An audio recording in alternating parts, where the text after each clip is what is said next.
The good news, the gospel, is just as good of news, and sometimes even better, experienced with a cold beverage and friends. Yeah. Okay? You're right. So don't think that God somehow looks down on your efforts of discipleship if they're not done in the church building or somehow formally with giant thick Bibles out on your lap and, lots of note taking.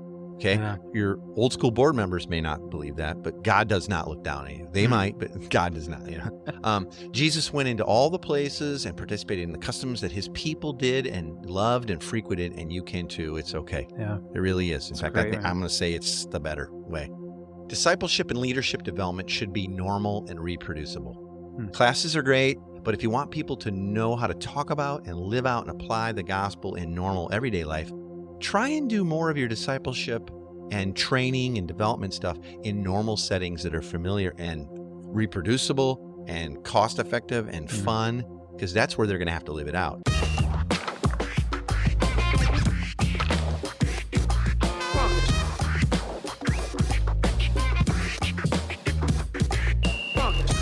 Welcome to the Everyday Disciple podcast, where you'll learn how to live with greater intentionality and an integrated faith that naturally fits into every area of life. In other words, discipleship as a lifestyle. This is the stuff your parents, pastors, and seminary professors probably forgot to tell you.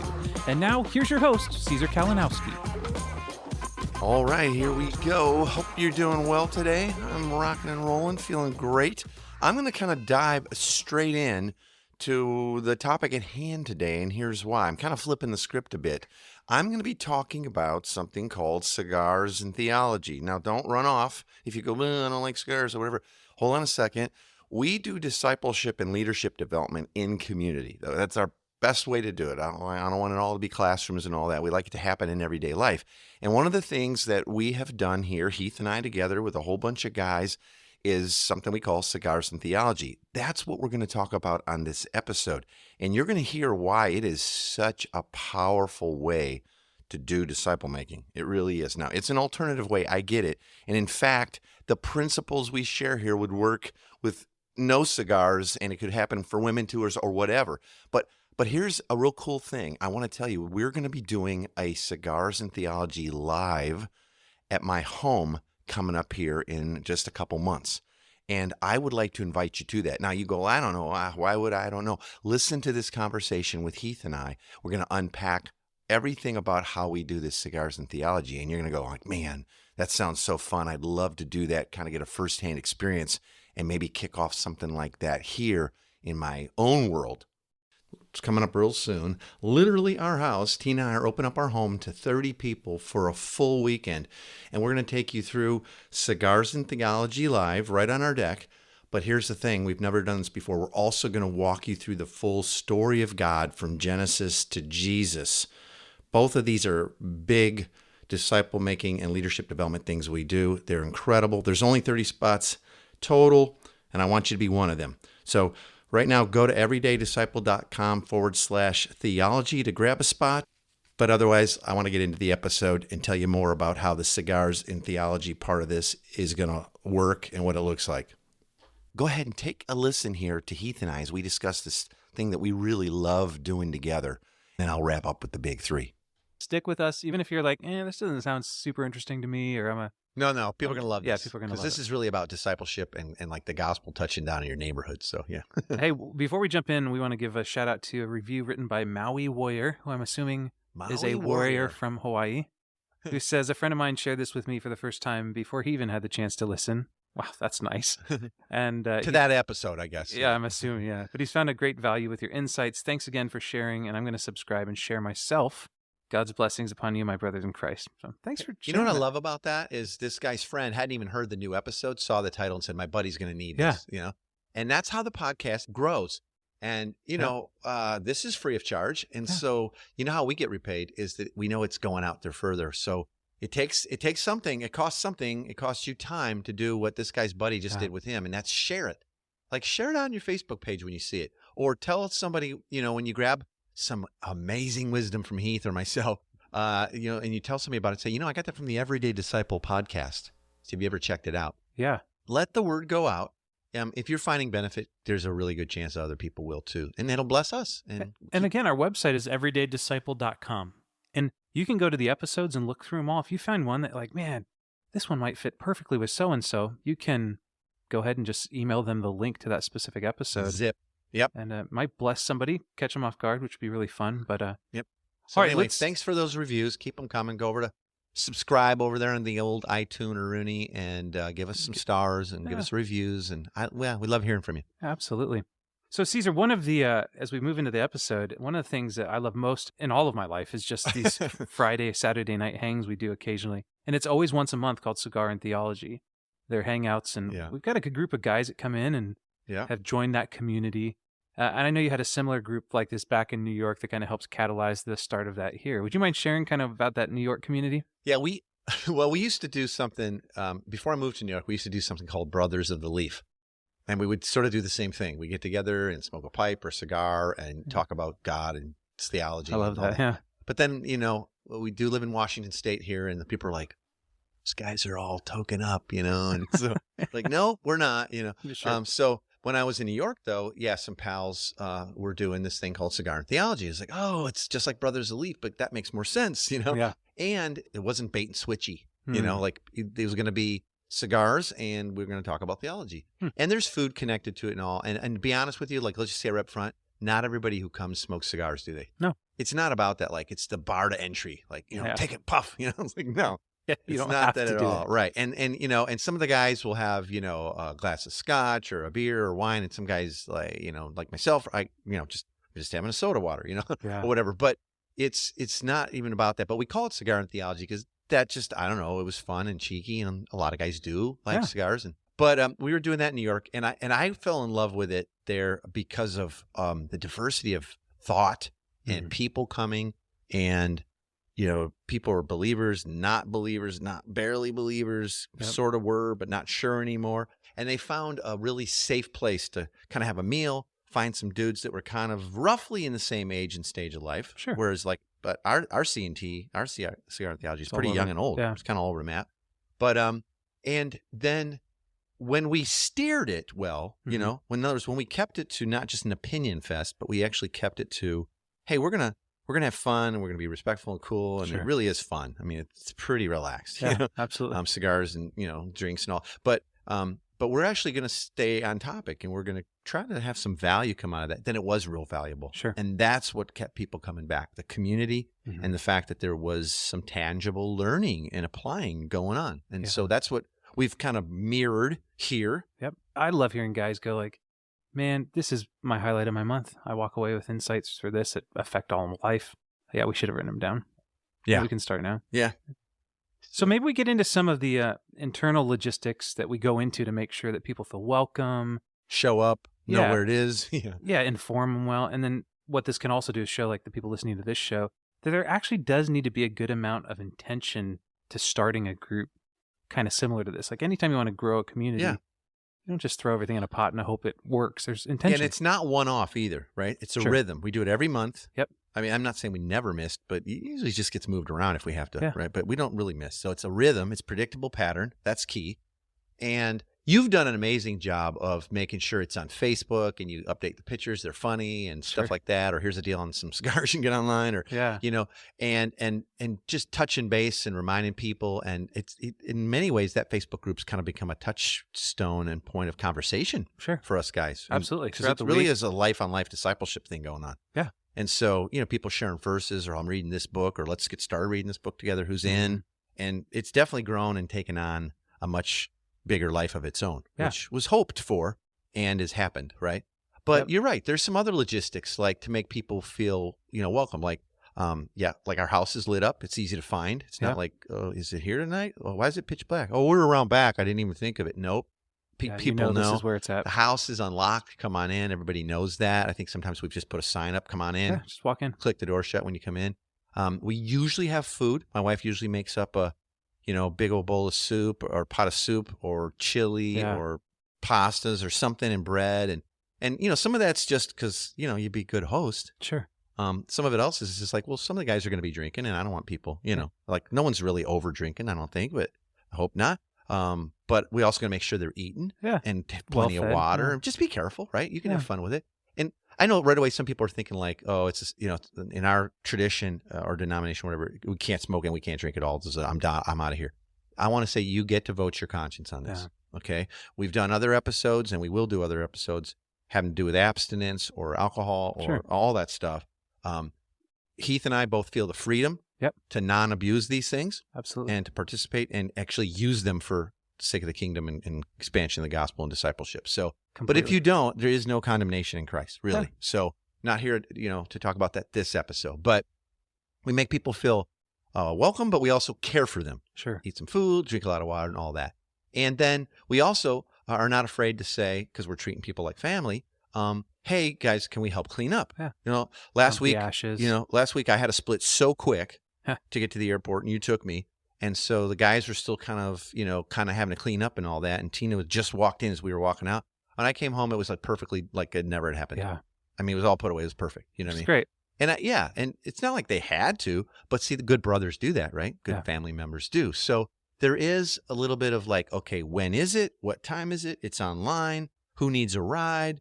Here's the address. We're letting you know if there's food, or like, hey, there's not. Why don't you guys all bring some food tonight? Yeah. And then just from a logistics of the cigars and the rest of it, people usually bring their own smokes if they want them. Yeah. But then there's a couple of the guys that are so generous with that. Oh, I love that, man. They just bring like a humidor full, and they like lay them out on the counter, and like, anybody take as many as you want. In fact, I'm just leaving these, take them. And there's a serving aspect. Like Bruce is great at that. He'll go like, oh, what you drinking? Okay, this cigar's gonna go great with this. And people I brought this, try this, taste this. Yeah. Well, and what I love too is there's always somebody every month that shows up with a bottle of something that we've probably never had that is super high shelf. It's just a really cool. There's this growing generosity of like, hey, there is community. A growing generosity, and isn't that a picture of the kingdom in itself? And I got to tell you, for either people that are new to the faith or checking out the faith community, or maybe have been part of the faith, but in a church community that's very, very formal. They've never seen discipleship or leadership development done like outside of a building in a classroom situation. Yeah. The fact that there's generosity and take this, keep it, Someone else just brought me over like, this is for you humidor. This will keep it wetter and it's easier, and just put a couple drops in there. It's like we're just caring for each other. And that's really the point. Wink, wink, hidden, like we're discussing theology. And we're going to talk about how we do that here in a minute. But wouldn't the goal and the hope be that we become more like God and more like Christ, and together, even this ragtag bunch of guys who are smoking cigars and drinking and talking about God stuff are actually becoming more like him, more like Jesus? Yeah. That was our goal. I think a perfect example is even 2 months ago when Joseph locked his keys in the car. And it's, it's 11:30 at night. There's an alarm going off in your neighborhood.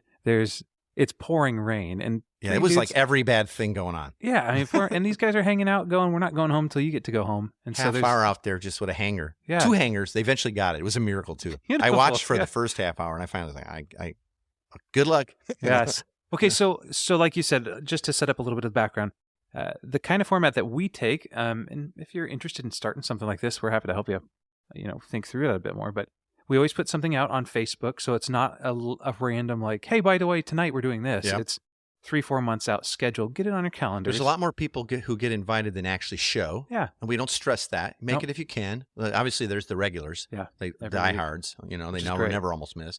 But then there's a whole contingency of guys that we see them every other time or every third time. Yep. And that's fine. I want to let people know, like, when you're doing these kind of things, don't get sucked in by that whole church consumerism thing where it's like it's all about attendance. This was successful based on how many guys showed. Some of our deepest, best talks is when there's been only 5 or 6 of us, and we are able to really go down deep into our own experiences of it and how this theology reflects on my own understanding and behaviors. And Well, I think the format of hospitality is important too. Like, I mean, we spend a decent 30, 45 minutes when people are showing up where it's not like, hey, come in, grab your Bible, sit down, we're going to go. It's catching up. How's the kids? What's going on at work? What's new? Oh, that's cool. Did you get that remodeling done? There's like how's your there's car? Community. And then also the format of throughout the night. While we do have a format of the questions we walk through, it's not a classroom setting. I mean, people are sitting down. They can get up at will, go to the bathroom, grab a drink, grab a refill. A lot of laughter. Holy moly. It's so much fun. Sometimes too much, I think. Sometimes you have to snap us back to the topic because we go there. But we are here to talk about, Yeah. So maybe we could start with talking through kind of what a night like this looks like. We follow a pretty typical format of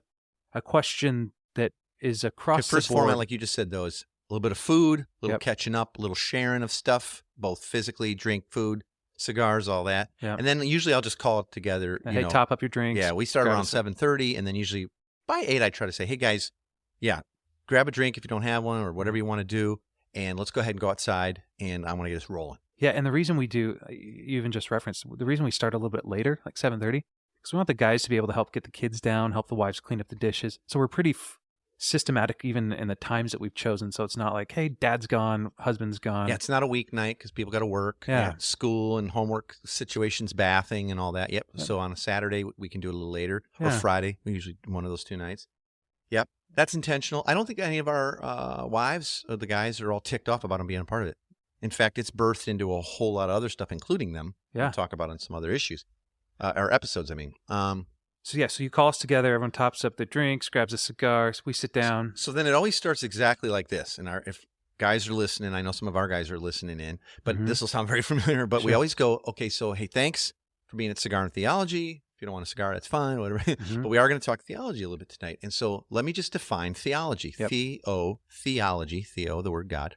Theology is the study of who is God and what he's like, what his character.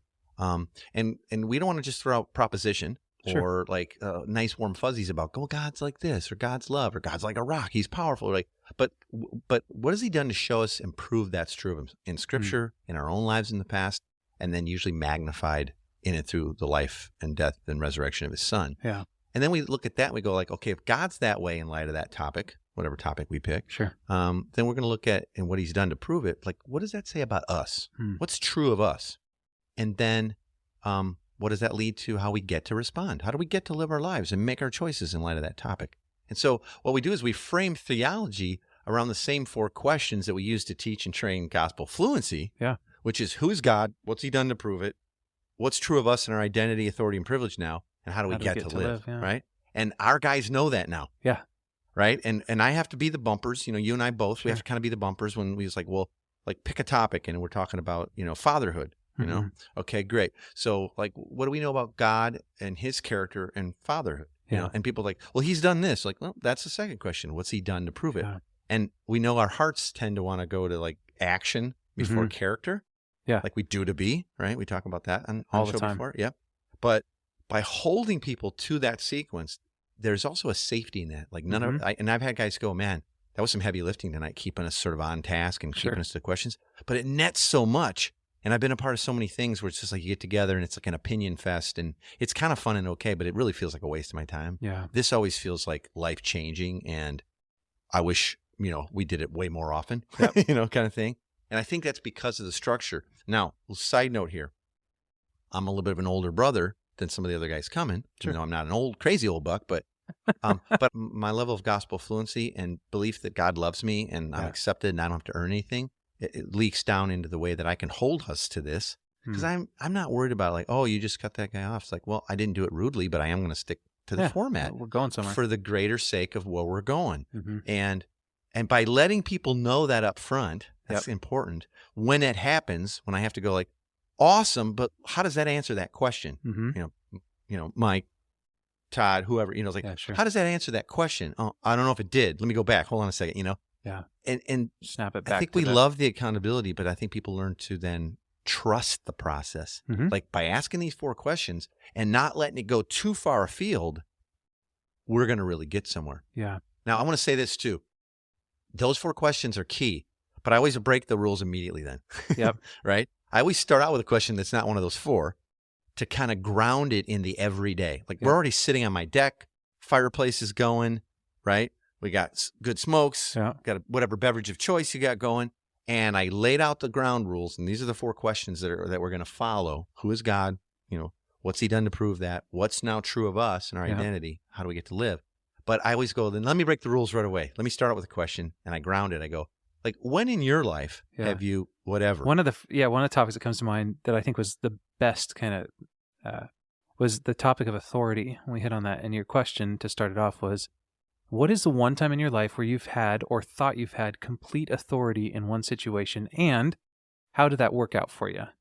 And and what I love is that we don't let anyone off the hook. Like, everybody's going to contribute to that question. If they're quiet the rest of the night, they have to answer that first. I mean, we're kind of strategic. Like, hey, I haven't heard from you. You're not shy about it. Yeah, so no. What are you thinking, Joe? And so that question came back, and it was dark, man. I mean, we learned really quick that for the 15 of us, it didn't go well, which primed that pump. So now we're all on the same page. So now what do we know about God and authority? Yeah, we've all got skin in the game because we're in the conversation already. We've had to answer and lay our cards out a little bit. But then, okay, what do we know about God versus authority? And that was, I love that first question that primes the pump of the heart so that we can actually... What are some of the other topics you remember us going through? We did one recently on privilege. We did one on refugee. We did one on... I mean, we've gone all over the board. We did generosity. Yeah. We've done scarcity. Yeah. Like the scarcity, the mindset. We did fate. Yep. Theology of fate. Yeah. One of the ones that was hardest for me to swallow, but actually jacked me up a year later, I can't unthink it, is the different views of atonement, the atonement views. Yeah. We did that during Easter. And just the theology of atonement. Yeah. And so sometimes it's not always like, I mean, laying the cards out, we're not all sitting there with Bibles in our laps. It might shock some people that we're doing arguably some of the deepest dive theology talks I've participated in my life. Yeah. And it's not that never we pull out a Bible, but generally we're asking people to think, and we're seeing that we're teaching that we're smarter together than any of us alone. And it's very easy to proof text. So if people just like gave verses, there's your answer. No, but what's his character? Yeah. What's he like? And what's that say about our identity? And all, see, those lines get drawn through conversation, not through just chapter and versing each other. Yeah, there's a narrative to the theology that we're building, which is really beautiful. The other thing that I really like about Cigars and Theology, and you actually did this at a training recently I was with you at, is this concept of high invitation, low challenge, low invitation, high challenge, high invitation, high challenge, low invitation. I mean, there's these boxes. Matrix of sorts, yeah. And a lot of times in the church, we immediately want to jump in bed with the person, right? It's super low invitation, high challenge. So right away, hey, first week here, we got to get you in a Bible study, got you new members, got to get you plugged in. And you're going high challenge. It's like, whoa. I just met you. I'm not getting in bed with you. Let's work up to that. And this is beautiful because it's super high invitation. You don't have to be here every week. You don't have to be here. Bring a friend, come. Don't even knock. Just come on in, go in the freezer, get what you need. If you don't see it, ask. Well, it's yours. Yeah, we're going to take care of it, yeah. So maybe we could talk a little bit about these different avenues and the purpose of why this works so well, being that it is open door to so many people on the front end.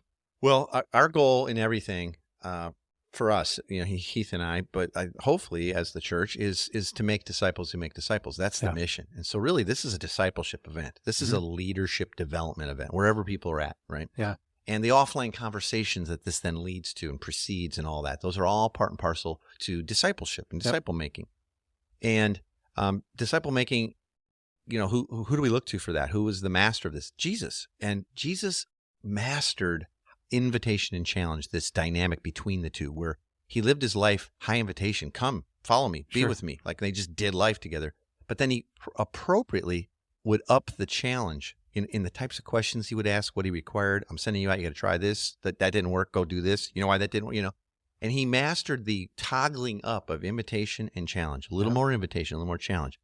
And we have purposely made Cigar and Theology very high invitation, and it's a low challenge. Meaning you can sit there in silence, but we're probably not going to let you. But it's a low challenge in the sense that there's nothing you have to do to prepare. Yeah, I'm going to have homework afterwards. You could, we've had atheists come and have deep conversations. There's no pre-qualified knowledge required because communally there's a lot of knowledge, right? We're pulling up a lot, which is great because we never give the topic out ahead of time, so everyone showing up is. Yeah, and that's been intentional too. Absolutely. We don't want somebody studying up and showing up like Bible Answer Man, boom, like he just blew everybody out. Like, well, I guess that's everything. Yeah, nothing left to talk about. Apparently. So we always, and we've even asked the guys, hey, do you want to know about what we're talking about before you come? Like, no, just lay it on my heart. Let's go. I just I want you to reveal who is God and what he's like, and let's go there. And by providing high invitation, easy, step on, nothing required, and low challenge, people feel comfortable. They feel safe. And what they find is actually the challenge is toggling up in the 4 questions, because when it finally gets to what's true of you, there's a challenge in that. Because do I believe that's true of me? Yep. If God's that way and he did this in and through Christ, is that true of me? And then the 4th question, what do I do with that? How will I respond? How do I get to choose and live? That's where the challenge comes, not from you got to perform, you got to fill in the blanks properly, you got to use the right Christian language. We do these talks, and it's so non-seminary sounding. Sure. right? And I think that's blown away some of the, our pastor friends that have shown up Yeah. and do show up, and I'm grateful for it. But I think some of them are a little, like shocked that it doesn't sound, it's not, it's very not highbrow in its language. It's very common, Yep. purposefully in its language. Because if anything, I don't know if I've ever been accused of being a theologian per se, though clearly we all are one. Yeah. But I've definitely been called a practical theologian. Sure. And I think that's a very high, compliment. Like, Absolutely. And we're trying in Cigar and Theology to have practical theology where it sounds and tastes and it can be used and chewed upon and applied normally. Yep.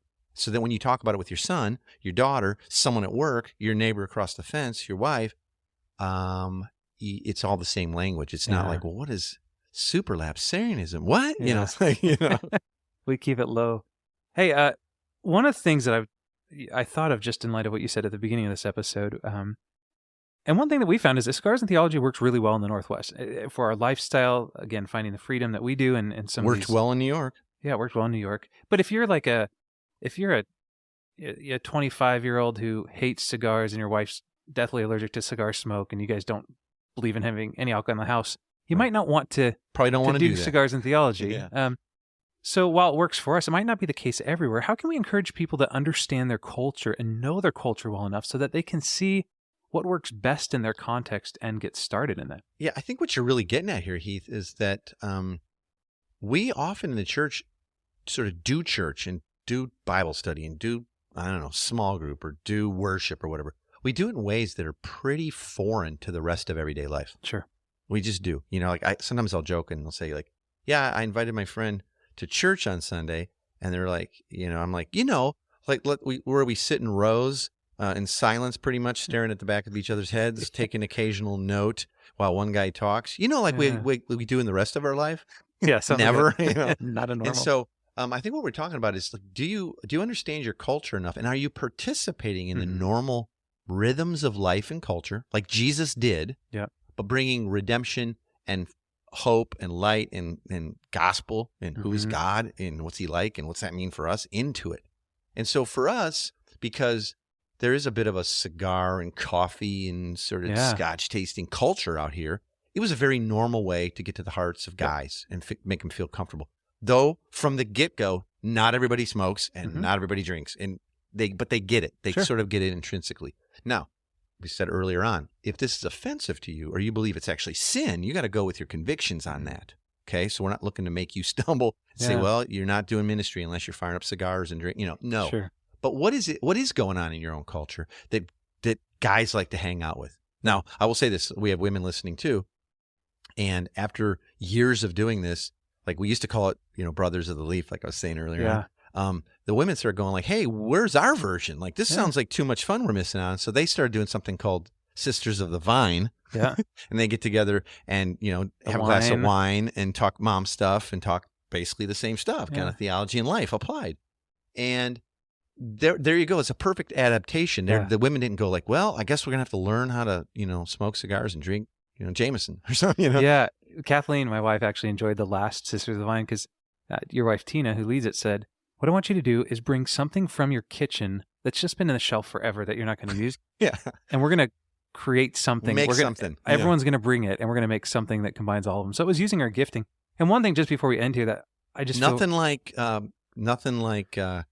jujube pot pie with chocolate sprinkles and Twizzlers sticking out. That was amazing. I know. One of the things I just want to say is, and I think you would encourage this as well, is I wish somebody a long time ago would have pushed my convictions for me to actually follow the Spirit versus the denomination, what they were saying. And so that's super helpful. It's like, if you're just not doing something because that's what your denomination does, or you never really researched it yourself, consult the Spirit. I know guys have done the exact same thing around a barbecue night, like, or a chili cook-off. Like they do a monthly chili cook-off, or one guy brings a chili and everybody like critiques the heck out of it, or they bring their hot sauces. Like what is it that works in your culture? In your setting, you know what I mean? In your setting, but do it with rhythm, right? Do it predictable pattern, and I would encourage you to use those same 4 questions. Yeah. Absolutely. And so we'll make sure those 4 questions are in the big 3. And I even have full-on training in how to use the 4 questions and get deep into gospel fluency and all that. I can make that available for people who are really interested in this, because A lot of people think, oh, it's easy to have friends over and have some cigars and, some drinks and all that. Yeah. But how do you lead that thing? And how do you drive those 4 questions without it being weird and getting, and Yeah. personal opinion fest and all that? So we can even offer additional training. Sure. We're running a little long. Little on time, yeah. Let's Yeah. get the big 3. You can get the big 3 by going to everydaydisciple.com/big 3. And the big 3 are the 3 takeaways we'd love for you to leave with right now. Caesar, what would be the big 3 for this Big week? 3 minimum takeaways. Okay. Yeah, minimum. 1, discipleship and leadership development should be normal and reproducible. Okay. Classes are great, but if you want people to know how to talk about and live out and apply the gospel in normal everyday life, try and do more of your discipleship and training and development stuff in normal settings that are familiar and reproducible and cost-effective and fun, because that's where they're going to have to live it out. They're not going to say, well, I'd love to talk to you about that, but let me drag you to Sunday school at 9 a.m. on Sunday. Like, It's a beautiful sorry. day and we're sleeping. Yeah. Okay. Second, the good news, the gospel, is just as good of news, and sometimes even better, experienced with a cold beverage and friends. Yeah. Okay? You're right. So don't think that God somehow looks down on your efforts of discipleship if they're not done in the church building or somehow formally with giant thick Bibles out on your lap and, lots of note taking. Okay? Yeah. Your old school board members may not believe that, but God does not look down at you. They might, but God does not. Jesus went into all the places and participated in the customs that his people did and loved and frequented, and you can too. It's okay. Yeah. It really is. In fact, great, I think man. I'm going to say it's the better way. Okay. And then third, sort of like, so what are you going to do with this? Give it a try. Host your own cigar and theology group. Okay. Yeah. Or try something else that makes sense in your context. But get started with some less conventional and more normal settings for training and equipping in the gospel. And by the way, kind of hinted at this earlier, but events like this with a little tweak of language so they're not as churchy and Christian-y in our posture can be great evangelistic opportunities to bring, just guys from the neighborhood together, around a campfire. We used to do it that way. And I couldn't believe where it would go every week. And half the guys had never ever stepped foot in church, but we weren't hiding who we were. We just changed the tone and the posture a bit, right? I love that, man. Okay, so now you've heard about what cigars and theology is about. And maybe you're sitting there thinking, I want to do that. I want to learn how to do that with my people. Well, awesome. Like I mentioned earlier, Tina and I are opening up our home, our actual home, to 30 people for a full weekend of training that we're going to do. And we've never done it this way before, but we're going to do the full story of God first. The entire Bible, Genesis to Jesus, it's narrative and dialogical. You've probably heard me talk about it. There's other podcast episodes to do that. We connect the whole narrative. It's very, very powerful. And then when that's done, we're going to be doing the cigars and theology part together live, right on the deck by the fire. And you're going to love it. And you're going to leave knowing exactly how to do both of these and have resources to do all of that when you get home. So it's face-to-face, and you're going to love it. Right now, if you go to everydaydisciple.com/theology, that's where you can find about all the details and travel and how's it work and what's the schedule. And I really hope we get to do this in person. Okay? Check it out now. These slots will go fast. everydaydisciple.com/theology. I hope we see you soon. Hey, I'm out of time. I got to let you go. I hope you'll join me again next week. We're going to continue to share everything we're learning about discipleship in everyday life and how it all weaves itself together, making the gospel good news for everything. We'll talk to you soon. Thanks for joining us today. For more information on this show and to get loads of free discipleship resources, visit everydaydisciple.com. And remember, you really can live with the spiritual freedom and relational peace that Jesus promised every day.